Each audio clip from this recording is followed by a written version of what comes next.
On me pose souvent la question, en séance de naturopathie, s'il faut arrêter le gluten. Eh bien non, pas forcément.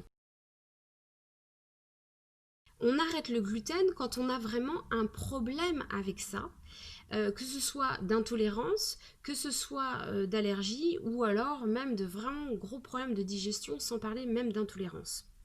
Dans les autres cas, on peut continuer à manger du blé, bien sûr, mais on va essayer d'ouvrir les céréales, d'aller vers plus de céréales diversifiées, parce que quand on mange toujours la même céréale, c'est là où elle va commencer à nous poser problème.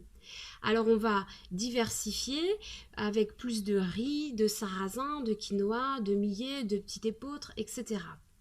Donc voilà, vraiment diversifier ces céréales. Et la deuxième chose, c'est aller vers plus de qualité.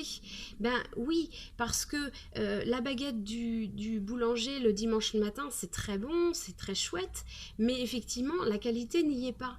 Et il y a du gluten rajouté. Donc si on a un petit souci avec, là, c'est sûr, ça va faire exploser le problème.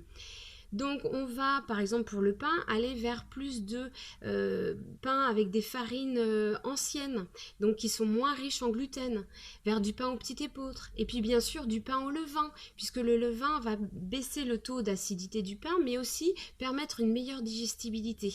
Et encore là, ouvrir sur différents types de pain.